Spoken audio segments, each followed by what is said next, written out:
देश के लिए, हमारी व्यवस्थाओं के लिए क्या कर सकते हैं। तो ये सबसे महत्वपूर्ण विषय है कि हम जिन व्यवस्थाओं में काम करें, जिन दायित्वों के लिए के तहत काम करें, उसकी कम से कम इस इतने सीमा को तो समझें ही कि इस सीमा से इतर जाने पर यहाँ भ्रष्टाचार शुरू होता है, इस सीमा से इधर हमारा दायित्व है, उसके लिए हम प्रयास कर सकते हैं। आज निचली अदालतों की हालत ये है कि लोग कंप्लेंट शिकायतें दर्ज करने के लिए अपने शिकायत पत्र देते हैं, तो शिकायत पर सुनवाई से पहले उनके नुमाइंदे विपक्षों से जा करके यथोचित मनचाहा पैसे ले लेते हैं कि उसकी पैरवी में जो तथ्य है उसके सापेक्ष कोई आर्डर न हो पाए। तो इन चीज़ों को रोकना होगा। इन पे जो है मॉनिटरिंग, सीसीटीवी कैमरे इत्यादि के मॉनिटरिंग करना होगा। अगर आज सीसीटीवी कैमरे कोर्ट से लेकर के ऑफिस तक लगाई जाएं तो आप देख सकेंगे कि नहीं, कम से कम इन जो आए दिन हमारे निचली अदालत तहसील से लेकर के हाई कोर्ट, सुप्रीम कोर्ट तक के ऑफिसेज में, कम से कम परिसर में ये भ्रष्टाचार रुक सकेंगे। विधि व्यवस्था, मैं एक सामान्य सी आपका उदाहरण मैं देना चाहूँगा कि मैंने 2008 में एक पिटीशन माननीय सुप्रीम कोर्ट के समक्ष दाखिल किया, जिसका diary number, civil miscellaneous diary number 6171/2008 है। उस पे पहले उस पिटीशन को स्क्रूटनी के लिए भेजा गया, जांच के लिए भेजा गया। उन पत्रों में संलग्न, उस पिटीशन में संलग्नकों से सत्य और असत्य को जांच करने के बाद वो पिटीशन का डायरी नंबर पड़ा और डायरी नंबर से केस रजिस्टर हुआ। लेकिन एक पिटीशन मैंने अभी 17 अगस्त 2021 को तहसीलदार न्यायालय जमानिया में पिटीशन फाइल किया। उसको प्रारंभिक जो रजिस्टर करने की प्रक्रिया है जांच में, वो पता चला नायब तहसीलदार महोदय को दिया जाता है। तो सुप्रीम कोर्ट के उस पिटीशन से जो जिसका डायरी नंबर 6171/2008 है, उससे हमें ये संज्ञान है कि ऐसे मैटर्स की जांच उस पे जो संलग्नक है उससे होता है। उस पे फिर ऑन स्पॉट लेखपाल कानून तक की जुडिक्शन नहीं प्रारंभ होता है। वो पिटीशन हमने फाइल किया है, उसमें हमने गलत कहा है, सही कहा है, गलत लगाया है, संलग्नक सही लगाया है, उसके आधार पे होता है। लेकिन कोई रास्ता न होने मिलने पर के हमें लल्लू समझ करके पता चलता है कि नायब तहसीलदार को दिया जाता है। नायब तहसीलदार महोदय लेखपाल को जांच में हमारे घर पे भेज देते हैं। लेखपाल महोदय पता चला जांच में हमारे विपक्षियों को लेकर साथ आकर मारपीट हमारे दरवाजे पर करते हैं। तो ये केवल भ्रष्टाचार का ही एक जीता जागता उदाहरण है कि अपने दायित्वों को और उस दायित्व के जुडिक्शन को नहीं समझते हैं, मनमाना एनार्कीपूर्ण ढंग से व्यवस्था का संचालन करते हैं। तो ऐसे कम से कम उन अधिकारियों को सख्त निर्देश, उन जुडिशियल ऑफिसर से लेकर के एडमिनिस्ट्रेटिव ऑफिसर से लेकर के पुलिस प्रशासनिक अधिकारियों तक को सख्त निर्देश देना होगा कि नहीं, आपका क्या जुडिक्शन है, क्या क्षेत्राधिकार है, क्या दायित्व है, इसको समझ करके आपको काम करना है, तब भ्रष्टाचार रुक सकेगा। मित्रों, अभी मैंने एक पिटीशन माननीय हाई कोर्ट के समक्ष फाइल किया, जिसका कि पिटीशन नंबर सिविल मिसलेनियस 13/031/2021 है। उस पिटीशन में स्पष्ट रूप से प्रारंभिक एफआईआर में लिखा हुआ है कि ये जो एनएससी नेशनल सेविंग सर्टिफिकेट्स हैं, जब वो inspection pre inspection report submit किया संबंधित फील्ड ऑफिसर ने, तो वो था, लेकिन बाद में 5 जनवरी 2018 को एक प्लेज लेटर के तैयार करवाने से फ्रॉडुलेंट एक्ट शुरू हुआ और वहाँ से वो सब कुछ जो है बदला गया, रुइन किया गया, बर्बाद किया गया, समाप्त किया गया। लेकिन फंसाया गया, उस फील्ड ऑफिसर को फंसाया गया जिसका कि एफआईआर में भी नाम नहीं है। तो ये एक करप्ट का है कि जो जिम्मेदार है उसको बख्शा जा रहा है और जो जिम्मेदार नहीं है उसके गले पे धारदार हथियार लगाया जा रहा है। ये करप्शन का जीते जागते उदाहरण है। मित्रों, करप्शन में ये लिमिटेशन तय करना होगा कि आपका आय क्या है, उसको नेट पर डालिए। आय आपका इतना है, फिर इस महीने के आय के बाद आपका यहाँ पे कितना आप उसमें इन्वेस्ट कर चुके, कितना बचा, कितना बैलेंस हुआ, ये चीज़ें जब तक नहीं होगी। कृषक हम वर्ष में 2 बार उत्पादन करते हैं, इतने पैदा किए, इतने इसमें खर्च किए। हर व्यक्ति का कम से कम उत्पादन और खर्च दोनों नोट होकर के आज कंप्यूटराइज युग है उसमें नहीं पड़ेगा तो आप भ्रष्टाचार को रोक नहीं सकते हैं। भ्रष्टाचार के ही कारण पता चला किसी के पास अगाध अनलिमिटेड पैसे हैं तो किसी के पास अपने तन ढकने के लिए वस्त्र और 2 मीटिंग के भोजन खाने के लिए साधन नहीं।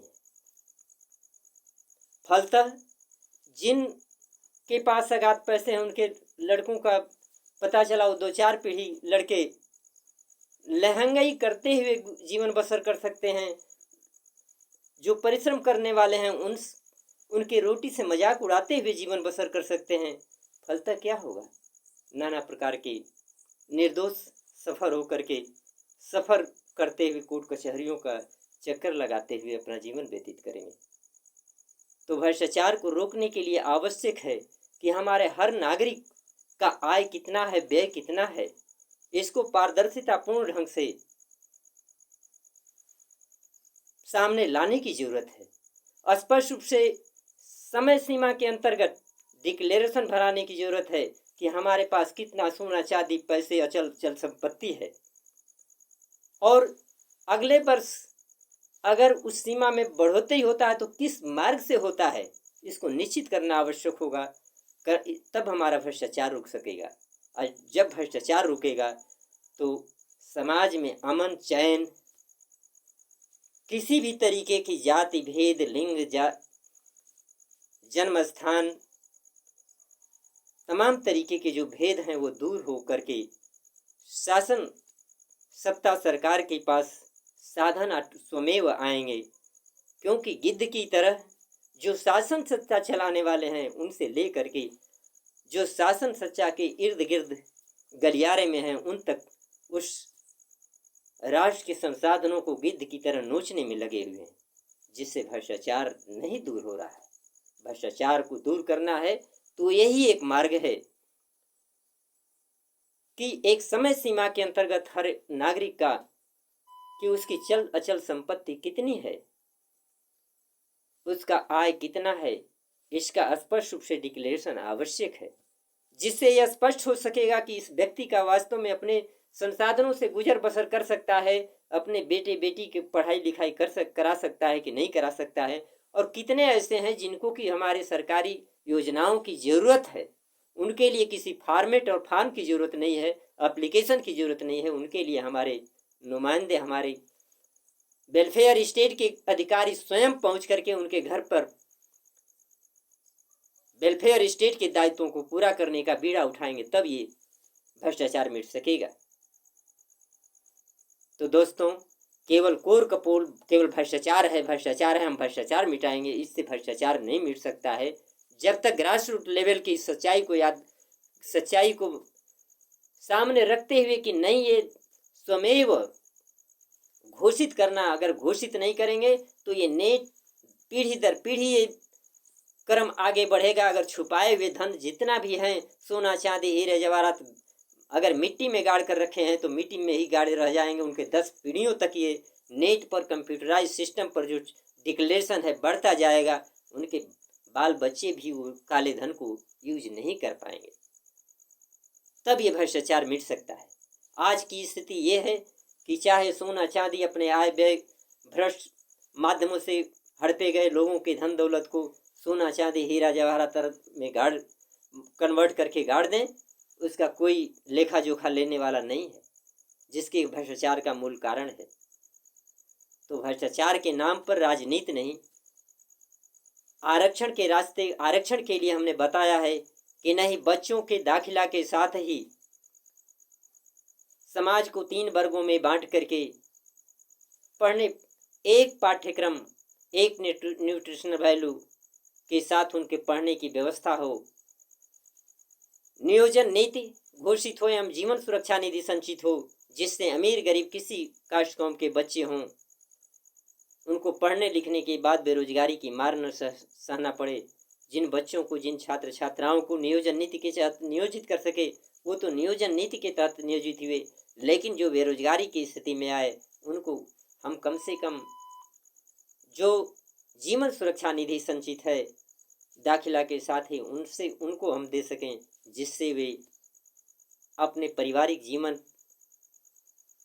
कोई भी हाल रोजगार व्यवसाय करके जी सकें। शिक्षा को सभी के लिए समान पाठ्यक्रम, समान अवसर, समान पाठ्य पुस्तक, समान न्यूट्रिशनल वैल्यू के साथ लागू करने का मार्ग भी हमने बताया है कि समाज को 3 वर्गों में, उच्च आय वर्ग, मध्यम आय वर्ग, निम्न आय वर्ग में बांट करके किया जा सकता है। उच्च आय वर्ग जिनकी आय प्रतिमाह 5 करोड़ से अधिक हो, चल अचल संपत्ति 25 करोड़ से अधिक हो, उनको उच्च आय वर्ग में रख सकते हैं। जिनकी प्रतिमाह की आय 5 करोड़ से कम हो और 1 लाख तक का हो, उनको मध्यम आय वर्ग में रख सकते हैं। जिनका आय प्रतिमाह 1 लाख से नीचे है और चल अचल संपत्ति 5 करोड़ से कम है, उनको निम्न आय वर्ग में रख सकते हैं, या और भी वर्गीकरण इसमें कर सकते हैं, जिससे जिस स्तर के लोग अपने बच्चों को अपने खर्चे पर उनके पठन पाठन की व्यवस्था करने में सक्षम हो, वो उनके खर्चे पर, मध्यम वर्ग के बच्चों को स्टेट और व्यक्ति दोनों के इन्वेस्टमेंट पर, और निम्न आय वर्ग के बच्चों को सारी व्यवस्था, कपड़े, भोजन, पाठ्य पुस्तकों को उपलब्ध कराने तक की व्यवस्था गवर्नमेंट के दायित्वों पर, जिससे कि कम से कम हमारे मानव संसाधन को क्षमतापूर्ण ढंग से विकसित करने का अवसर मिल सके। इन चीज़ों को जब तक लागू नहीं करेंगे, तब तक हम भ्रष्टाचार को मिटाने में, आरक्षण के मुद्दे को सॉल्व करने में कोई पहल नहीं कर सकते हैं। राजनीति करने का एक विषय हो सकता है, समस्याओं को सॉल्व करने का ये मार्ग, ये माध्यम नहीं हो सकता है। तो दोस्तों, हमने 2009 में गाजीपुर संसदीय लोकसभा से नामांकन करने के साथ ही अपने एजेंडे में जिन बातों को रखा, उन एजेंडों को इग्नोर करना तो दूर, हमारे 2009-2014 तक के नॉमिनेशन पत्र को खारिज करने का बीड़ा उठाया गया कि नौजवान कल जीत कर लोकसभा में जाएगा तो ये तो राष्ट्र की समस्याओं का निराकरण कर देगा, फिर हमारी कैसे हम भ्रष्टाचार पूर्ण ढंग से अपने रोजगार व्यवसाय जो चला रहे हैं वो चला पाएंगे। तो मित्रों, केवल आज ये राजनीति करने के मुद्दों को छोड़ करके सत्यता और सच्चाइयों के राह पर चलना होगा। गांधी जी ने भी कहा था, इंसाफ के डगर पे बच्चों दिखाओ चल के, लेकिन मैं स्वयं सरदेव सिंह उर्फ डॉक्टर सरदेव सिंह आचार्य कलाम, अधिवक्ता हाई कोर्ट एवं दत्तक पुत्र महामहिम राष्ट्रपति भारत, मैं बोल रहा हूँ कि हमारी न्यायपालिका के चाहे हमारे ही संदर्भ में जुड़े जजेज रहे हो, लेकिन न्याय के डगर पे स्वयं नहीं चलकर दिखा पा रहे हैं। बच्चों को तो दूर की बात है, उनको बहुत कुछ सिखाने की जरूरत है। तो भ्रष्टाचार को समाप्त करने के लिए पारदर्शिता, आज इस इलेक्ट्रॉनिक युग में हम अपने वैज्ञानिकों को कोटिशः धन्यवाद देना चाहेंगे कि इस तरीके की डिवाइसेस का आविष्कार कर चुके हैं जिनके माध्यम से भ्रष्टाचार पे लगाम लगाया जा सकता है, बशर्ते कि उन पे भ्रष्टाचार को मिटाने के लिए मेरे दिल और दिमाग में, यानी सत्ता संचालकों के दिल और दिमाग में उसको मिटाने का संकल्प हो। लेकिन उनको तो भ्रष्टाचार मिटाने के जब दर्पण रखते हैं तो भ्रष्टाचार उस अपने पार्टीजनों के चेहरे, अपने पार्टीजनों के मतदाताओं के चेहरे से भ्रष्टाचार ढक जाता है, भ्रष्टाचार का मुद्दा ढक जाता है। उनको ये केवल सिर्फ और सिर्फ याद आता है कि नहीं, इनका थैली भरना हमें आवश्यक है, इनके बदौलत हम हैं। इन ऐसे सोच रखने वाले अपने शासकों को, अपने सरकार के नुमाइंदों को मैं पुनः कहूँगा कि ये आपके सर्वाइवल के लिए, आपके यहाँ बैठाने के लिए उत्तरदायी नहीं है, बल्कि ये संवैधानिक व्यवस्था है आपको यहाँ तक पहुँचाने के लिए उत्तरदायी है, जिस व्यवस्था में आप लोगों तक गए और लोगों ने आपको चुन करके यहाँ भेजा है। तो उस संवैधानिक व्यवस्था को पहले चिंतन करो कि नहीं, हमें इस संवैधानिक व्यवस्था को, संवैधानिक दायित्वों को हमें प्रियॉरिटी देना है, न कि हमें वोटर और समर्थक देखना है। वोटर और समर्थक हमारे संवैधानिक दायित्वों के अंतर्गत सब उसमें समाहित हैं, उसमें किसी तरह का भेदभाव नहीं है। तो दोस्तों, इन्हीं बातों के साथ मैं सर्वदेव सिंह उर्फ डॉक्टर सर्वदेव सिंह आचार्य कलाम, अधिवक्ता हाई कोर्ट इलाहाबाद, दत्तक पुत्र, महामहिम राष्ट्रपति भारत, शोधक एवं प्रशिक्षक शारीरिक मानसिक योगाभ्यास एवं प्राणायाम, राष्ट्रीय संयोजक अध्यक्ष भारतीय इंसाफ पार्टी, आप सभी को सप्रेम नमस्कार। अब इन अपेक्षाओं के साथ कि निश्चित रूप से राष्ट्र नहीं, पूरे विश्व को एक मार्ग दिखाने के लिए साथ सहयोग करेंगे। पुनः आप सभी को सप्रेम नमस्कार।